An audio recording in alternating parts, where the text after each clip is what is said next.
what is intelligence? What I'm going to talk about now is the answer that Alan Turing proposed. Now, he didn't really... So this is Alan Turing. Who's heard of Alan Turing? Who was Alan Turing? An AI god, yes, that's right. Not only an AI god, he also is sort of a general computer science, theoretical computer science god as well, because he invented the Turing machine, right? And also, what did he do for the war effort? He cracked the Enigma code. He cracked the Enigma code, that's right. And how did he die? He killed himself silently. He killed himself with a because he was persecuted by the British government for being gay. That's right, yes.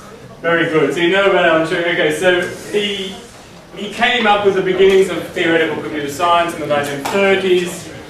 During the war, he led a team of code breakers at Bletchley Park that cracked the Enigma code. So he made this huge contribution to the war effort. He was kind of a tragic figure, though, because after the war, the British government wanted to sell these Enigma machines to all these emerging countries in Africa and so on. And we got this really great machine that you can use to send encoded messages in your government, and they didn't want those guys to know that the code had actually been broken, right? So they kind of buried the fact that Turing never, in his lifetime, he never got recognition for the work that he had done, and the Colossus machine was broken down. I think Churchill's orders literally was that the machine must be broken down into pieces no larger than a man's hand.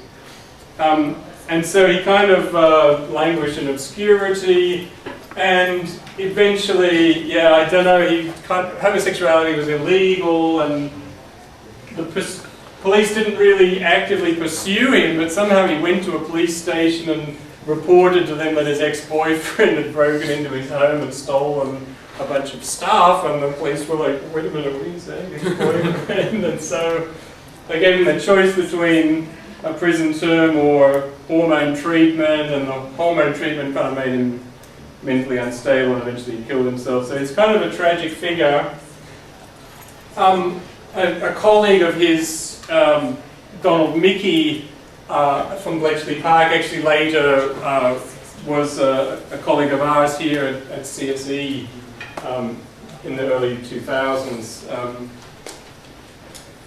He actually sometimes said that Turing's family didn't accept him because of his homosexuality, and Donald Mickey actually says that's not true. His family, his mother was very supportive of him.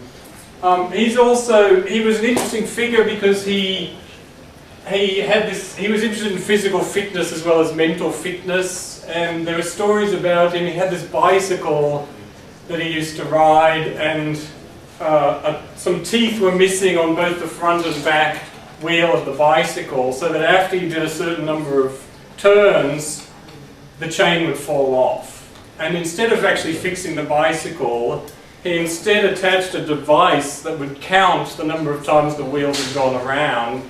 And when it got to the appropriate count, he would take his feet off the pedals and then put them back on again so the chain wouldn't fall off. And he used to say that he was never worried about anyone stealing his bicycle because he was the only person who could actually ride it. Another thing he used to do, he used to play chess with his friend. He had this game where you play chess and you make a move and then you run around the house and then you make another move. So if you manage to run around twice before the other person, then you get to do 2 moves in a row. It's kind of like this balance between physical and mental exercise. Anyway, he, among all these many other things, very late in his life, I think just shortly before his death, he published this paper in which he proposes this test for intelligence. Now, does anyone know what the Turing test is? Yeah. So what is it? It's what you got written there. What you got written there. All right. So this is what he said. So the question really he looked at is how would you, if someone claimed to have made a computer intelligent, how would you test that claim? Okay, so he says, all right, well, you hook the thing up to you hook the computer up to a teletype, and you've got a human interrogator, and the interrogator is typing questions on the keyboard and gets responses back, and it has to get, it spends some time chatting with a human and sometimes chatting with a machine, and it has to guess whether it's chatting with the human or the machine. Okay, so this is actually an extract.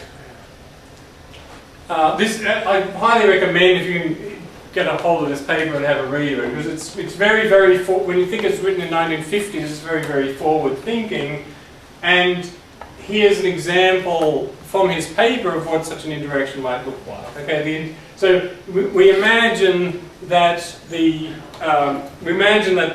subject has been asked to study a poem written by William Shakespeare to his friend Mr. Pickwick, and the interrogator is asking questions about that poem, right? So the first question, he says, in the first line of your sonnet, which reads, "Shall I compare thee to a summer's day?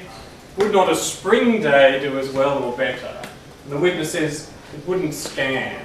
Now, the thing you've got to ask yourself here is the following. You've got to ask yourself, what do you need to know in order to give that response? Okay?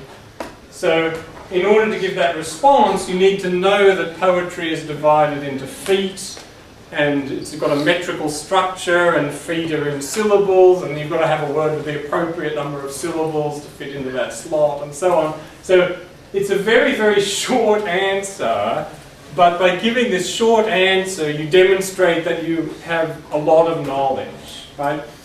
And the interrogator comes back and says, well, what about a winter's day? That would scan okay. The witness says, yes, but nobody wants to be compared to a winter's day, right? Now, what do you need to know in order to give that response? Connotations of summer and winter. That's right. You have to know something about aesthetics and desirability. A summer's day is something nice and happy that people want to be associated with, and a winter's day isn't, right? Then he goes on, would you say Mr. Pickwick reminded you of Christmas? In a way. Yet Christmas is a winter's day. It's obviously written from a northern hemisphere perspective. I don't think Mr. Pickwick would mind the comparison, and look at the response. I don't think you're serious. By a winter's day, one means a typical winter's day rather than a special one like Christmas. So to give that response, you have to know something about notions of typicality. That something may be a typical example of a certain class of things, or it may be an atypical example. So this was a very clever ploy by Turing, because he never actually says what intelligence is, he just says how to measure it effectively, right? And a colleague of mine called Norman Fu, some years ago, one of the newspaper was doing a story about AI, and they called him among other people and asked him his definition of intelligence, and he said to them, well, intelligence is like pornography. He said, I can't give you a definition of pornography, but I know it when I see it.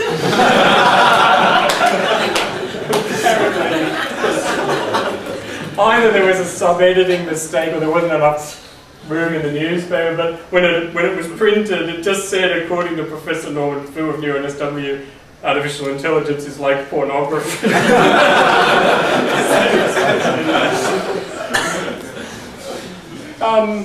Now, Joseph Weizenbaum in the late 60s took this seriously, and he wrote a program in Lisp to try to do this pass this Turing test, and here's an example of an interaction with his program that was called ELIZA. Okay, it's pretending to be a psychiatrist, yeah?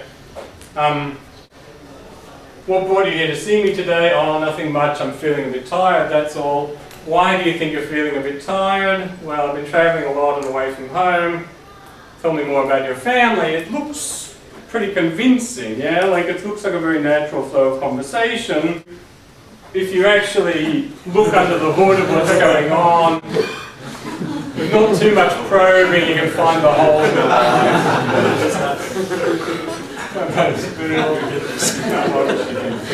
Because what it's really just pattern matching. It's pattern matching. It does some, turns my into your or something like this, and then, if you mentioned your mother or something, then it may come back and say, tell me more about your family. And if it can't figure, so it's looking for words in the text, and if it can't figure out anything at all, if it's totally confused, it says, please go on. And this is an example of what's sometimes called semantic disambiguation. There are some famous newspaper headlines, some of which I think are actually made up, but that top one is a real headline from 1983, Apple Move Puzzles Jobs. If you don't have background knowledge, it's just a word soup, right? But then you realize, okay, there's a guy called Steve Jobs, and he founded a company called Apple, and they kicked him off the board of his own company, and he was puzzled by that, right? So you often need a lot of this background knowledge in order to make sense of this. My favourite ones is from advice to young mothers. The baby will not eat the banana, mash it or.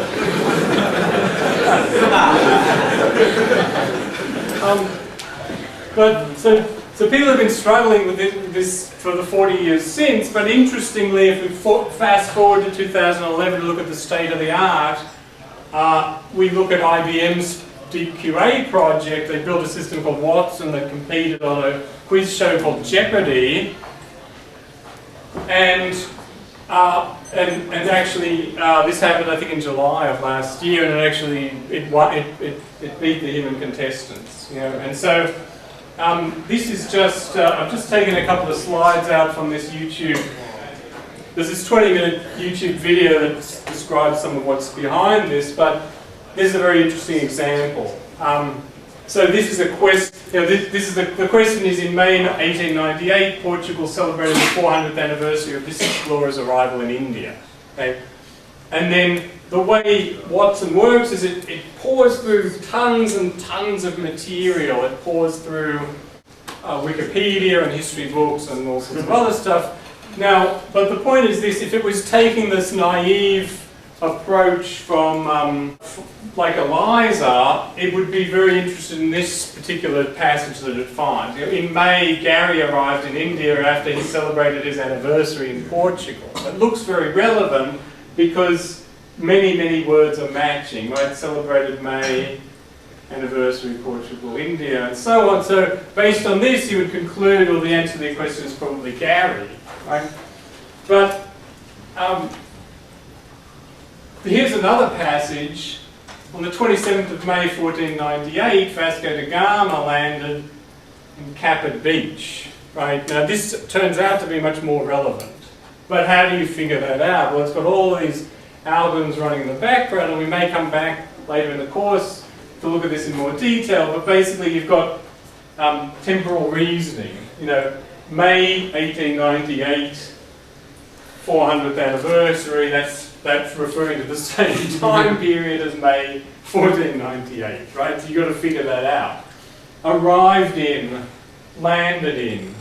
By pouring through tons and tons of text, it realizes that arrived in and landed in are often used in interchangeable contexts. Right? Caput Beach, geographical reasoning. It knows that Caput Beach is in India, right? And so, based on all of this, it comes up with the idea that a more likely answer is Vasco da Gama, right? Now, this isn't exactly the same as the Turing test, because the Turing test, you can, based on the responses given previously, you can actually tune, you can target your question to try to exploit weaknesses that you've previously identified, whereas in a quiz show you've got 3 contestants who are trying to cover more material and so on, but it's very similar tasks. Maybe techniques like this could be adapted to. Okay, I think we'll probably take it's 11 o'clock now, yeah? I think we'll take a 5-minute break, and then we'll come back and talk know more about this.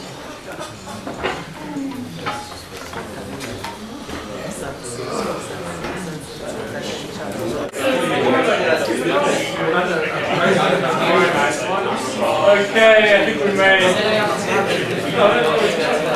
may continue. Just to just a bit more about this Turing test here. So in the 1990s, this guy called Hugh Loebner actually sponsored a prize for people to try to do this Turing test. You know, they called it the Loebner Prize. And now AI is kind of filled with some of these wonderful characters. So Hugh Loebner, if you've ever been to an airport, you know when you go to an airport and you're lining up to check your baggage and they have those barrier things with the poles and you just pull the strap across and Yeah. you know what I'm talking about? Well, Hugh Loebner invented those. He made a fortune out of this. And he's been doing interesting things with his money, and he said, oh yeah, I might as well just, you know, sponsor this prize. And it was held in the US the first few times, and then Hugh Loebner became a controversial figure because he wrote a letter to the New York Times in which he argued in favour of legalising prostitution, and he admitted that he occasionally visited himself. You know, sort of there was this scandal, and a lot of these several universities didn't want to be involved with the prize anymore. So that's why it actually came to Australia for a couple of years. We didn't care, and so it was in Western Australia a couple of years, and then it was in Sydney at the Powerhouse Museum a couple of years. I actually was there one year to have a look at it, and then eventually went back to the United States. And it was interesting to see what was going on, you know, like, because there was a lot of controversy. Some people said, oh look, this is a waste of time, we're not up there yet, and other people said, well, it's interesting anyway. And like in Western Australia, one of the judges was quoted as saying, I knew witness A had to be a computer because no human could possibly know that much about Shakespeare. And the one that I witnessed, one of the interrogators used the following technique. When he typed his questions, he didn't put any space between the words. He just typed all the letters one after another and sorted it out straight away. All the humans would go through and figure it out. The computer was totally lost. But someone was saying clever bot. There's some new program called Cleverbot that seems to be doing a very good job. Yeah. So now there's been various critiques of the Turing test and critiques of AI in general. Now, so there are some people who believe in AI. But think that things like the Turing test put too much emphasis on abstract reasoning rather than perception and behaviour. So this point of view is probably most articulately put by Rodney Brooks from the MIT AI lab in his essay Intelligence Without Reason. And you know, I've got a little book here, there's a collection of some of his other essays. And of course, some people have come back and said, well, we can modify the Turing test, we can pass objects across into the other room and get the witness to examine the objects, we can ask questions about the object. Other people have said you just have to ask the right questions. You know, like for example, you could ask a question like this. If we were in a gymnasium and there was a rope hanging from the ceiling, would you be able to climb up the rope while holding a bucket of water in your teeth? So, in other words, you ask a question, in order to answer, so you can devise questions, and in order to give the right answer to those questions, you have to be able to do some physical simulation, figure out, predict what would happen, and so on. Okay. And then there's a separate issue. Again, there are among people who believe in artificial intelligence, there's a separate question: are there certain general principles of intelligence that can be applied to any task, or do we need to program specific solutions to specific one for vision, and one for navigation, one for language, and one for this, and a whole bunch of different modules, and stitch them all together. And this view has probably been best put forward by Steve Pinker in his book How the Mind Works. Now it's interesting, personally I'm a believer in general intelligence. In other words, I disagree with Pinker's conclusions, but nevertheless I highly recommend his book because he explains the issues involved extremely clearly. And then there's people who just object to the whole idea of AI and say it'll never be achieved.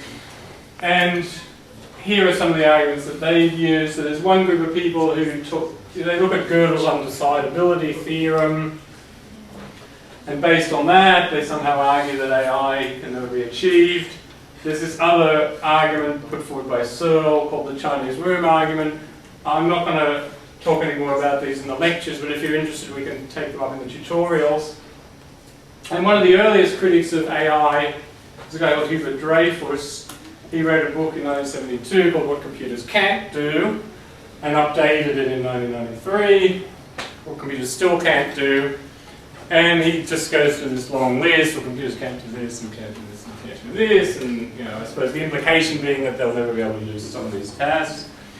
But one of the interesting things is, some people have turned this Dreyfus argument back on itself and said, well, look, people like Dreyfus, it seems like your definition of intelligence is whatever computers can't do yet. That somehow there's these shifting sands, that tasks that we thought previously were intelligence, once you see a computer doing it, then you suddenly say, oh, that's actually not intelligent at all, that's just very rapid search or pattern matching or something else. So, according to this view, by definition, artificial intelligence will never be achieved because the goalposts are always receding. But the interesting thing about that is that the goalposts are not always, sometimes they come forward instead of receding. So here's, who can tell me what movie this image is from? It's 2001: A Space Odyssey, that's right, 1969, Stanley Kubrick. Now, the thing you've got to read, so to the original audience, this would have been very shocking. The computer is beating a human at chess. The computer is winning. Chess is a hard game. It's hard for us to put ourselves back into that mindset of the 1960s because today, of course, we'd be shocked if a human beat a computer at chess. Right? But the interesting thing is, we're still shocked today by this part of the image. We're probably possibly more shocked than those guys would have been in the 1960s. Computers hooked to a video camera. In the 1960s, computer vision was not normally considered part of artificial intelligence, and the reason is people didn't realize how hard it is. There's a famous story that Marvin Minsky at the MIT AI lab, in 1967, he was looking around for a project to assign to a summer student, and he decided that computer vision would be an appropriate summer project. He said, well, just go away and write a program in Lisp or Fortran or whatever they had back then, and I want this program to take an image from a camera and just, figure out what objects are in that image and where they are and all this sort of thing. He thought this guy could knock that over in 3 months, and then at the end of the summer they'd be able to get on with the real work, which was planning and reasoning and logic and all that sort of thing. And of course, we realised, that summer came and went, and another summer came and went, and people are still working on computer vision today. And it turned out to be a much harder problem than we thought. So there are these interesting cross currents of our perception of what intelligence is actually changes as we realise some things are easy and other things are hard. Alright, so this is the summary. So it's got a long history in diverse areas of science as well as philosophy and literature. Debates continue today about what intelligence is, and significant progress has been made, but many challenges still remain.